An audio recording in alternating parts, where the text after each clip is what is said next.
Smackdown! Ups and down, you know what it is. It's the show where we go through Smackdown, sometimes Raw, sometimes pay-per-view, but days Wednesdays, go through Smackdown unless you're not watching on a Wednesday. Jibber jabber, take a breath. But it's basically a review show, and I got bad news. Unfortunately today, I just can't do it. Just can't do it, but don't worry about it. I went out there for who could do ups and downs. Who can we bring to the table that will add a bit of flavour, a bit of like foreign spice to proceedings? So I got this guy. Olé, it is me! Actually, I shouldn't do the accent. The accent's offensive, isn't it? The accent is offensive. We're not going to do the accent. However, Simon Miller can't do ups and downs today, so instead you get me, El Melorino. Less ups and downs.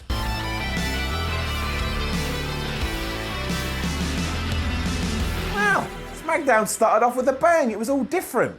Different, see? Different. And I kind of like what they did. It wasn't the usual humdrum, and we experimented. 2 thumbs up, getting up. Now, we were meant to get Baron Corbin versus Dolph Ziggler to see who was going to be added to the main event at Fastlane, but before we could get that match, Baron Corbin got beaten up backstage by Kevin Owens and Sami Zayn, and then they proceeded to make their way to the ring, and they built up Dolph Ziggler as well. I said built up. They didn't build him up, they beat him up. Beat him up with their fists and their knees. And eventually, Big Baron did make his way from the back to try and help out, but Owens and Zayn were like, are you kidding me? We just kicked your ass once, we'll kick your ass again. That's what they did. And this segment ended with Baron Corbin and Dolph Ziggler laying and Kevin Owens and Sami Zayn looking very pleased with themselves. And it was nice. It set up the rest of the show, and it wasn't just some big talking angle like we get every 7 days. Now, there are issues with this story, but we'll get to that in due course. The match between Charlotte and Sarah Logan, with all the respective heels and faces in their corner though, is getting a down. It's my same issues as usual. By this point, I've actually forgotten that Charlotte is the women's champion. And why are Becky Lynch and Naomi just stuck in somebody's corner? We can do more with them than that. Why can't they be having a feud against each other or something? Or having a feud with anyone opposed to being props. Now, the idea here is that Charlotte is slowly making her way through the entire Riott Squad, and next week I think we're getting a 6-man tag between them all, and eventually I'm sure she'll beat Ruby Riott, or maybe Ruby Riott will beat her. But honestly, it does nothing for me, this. I don't care, and I don't feel anything towards it. Basically, everyone here is now officially treading water. So let's wave the treading water flag. What am I waving? What am I doing? This is just me mucking around with my wrists. The narrative of the evening did then continue though, because we got a very pleasant segment between Shane McMahon and Daniel Bryan.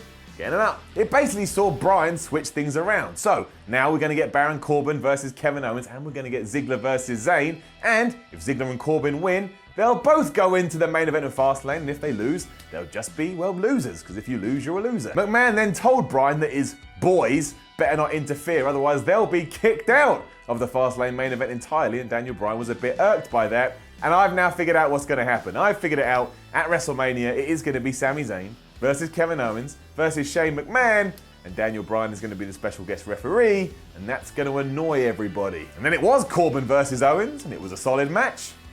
Up. No real shenanigans here, it was just a match that saw Baron Corbin won after he countered the pop-up powerbomb into the end of days. But look, it all worked well here. They did what they had to do. I thought it was quite entertaining, and yes, now, at the moment, at Fastlane, it's a 4-way. Baron Corbin's in that match, and I know that's what we all wanted. It was then time to advance the US title program, however. It's getting it down. I don't really know why. I mean, it was watchable and all. Just a bit boring, to be honest. I mean, Bobby Roode came out and he said he was doing an open challenge. He wanted Randy Orton to accept, so Randy Orton did come out to accept.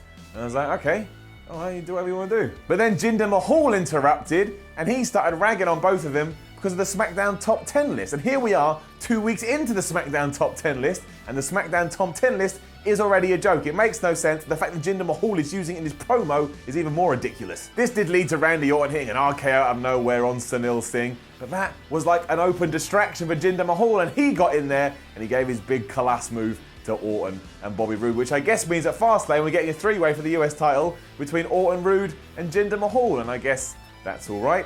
I don't know. I don't care again. I'm back here.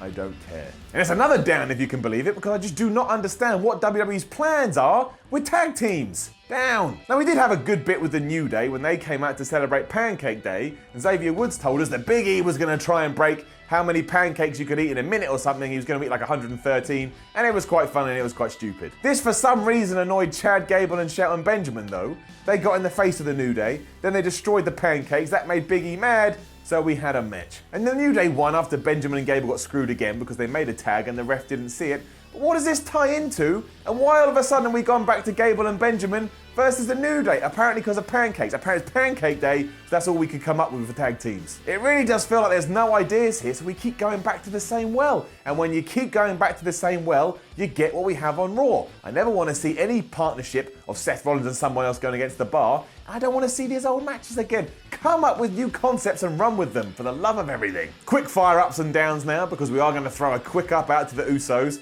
who did cut a very strange promo in a dark room, but it was still good, even if it did get even stranger, when there was like some weird big smash on the screen, and then we cut to the Bludgeon Brothers destroying some monitors, but whatever. I like that feud, so that can go on. A down for Dolph Ziggler though, because in his interview, he told us the only reason he'd come back to WWE is to do that one thing he's never done, which is headline WrestleMania. But Dolph, you know it, I know it. You're never going to headline WrestleMania. So now when you don't, you're going to look stupid. But an up for everything between Kevin Owens and Sami Zayn. Kevin Owens went up to Sami Zayn and he said, look man, don't disappoint me by losing tonight. Understandably, Zayn responded, well, I'm already unhappy with you because you already lost. And you know what else? At Fastlane, it's every man for himself, even though it's not the Royal Rumble. But you know where this is going? Kevin Owens and Sami Zayn at WrestleMania, probably with Shane McMahon thrown in the mix. We've done that. We did it again. But now at least I've rammed it home like a bull. And then it was the main event of the evening, which was Ziggler versus Zayn. And while the match is getting an up, the concept is getting a down. No surprise these two work very well together because they're two very good pro wrestlers.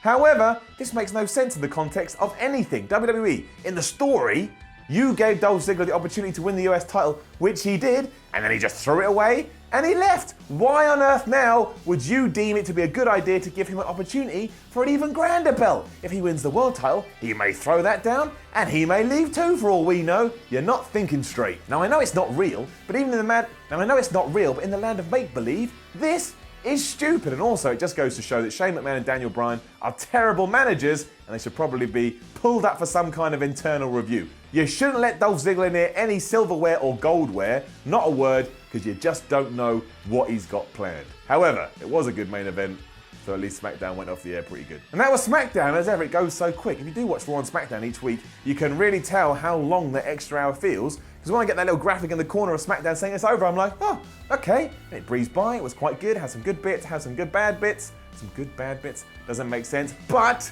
I'm intrigued about Fastlane, because at Fastlane, given how close it is to WrestleMania, we've really got to pull the trigger with the Daniel Bryan and Shane McMahon stuff, and I want to see that. I've been waiting a long damn time. Now don't forget to leave a comment below and let us know what you think about last night's SmackDown and my lovely mask. Like, share and subscribe, head over to whatculture.com and read some articles, maybe about my mask, and follow What Culture on Twitter at WhatCultureWWE. Maybe they'll tweet about the mask. My name has been El Millerino, this is What Culture, and as you can probably tell, talking in this thing is really hard. Forget about peripheral vision, trying to move my jaw with this bit, nightmare. Manchester, February 18th and 19th. Defiant Wrestling returns to the Bowlers Exhibition Center. See Defiant Wrestling Champion, The Truth, Austin Aries. General Manager Stu Bennett, formerly known as Wade Barrett. Plus, the Women's Champion, Kaylee Ray. Leader of the Curb Crawlers, Martin Kirby. The Renegade, Mark Haskins. Liverpool's #1, Zach Gibson. The Iron Man, Joe Coffey. David Starr, Jurn Simmons, Primate, and Rampage. Suitable for all ages. Tickets from just £15 at wearedefiant.com. Hey guys, thanks for watching the video. Don't forget to subscribe below, and if you're looking for more content like this, then try a few things that are floating about around my ears. It might be fun. I can't promise it though, but it might be.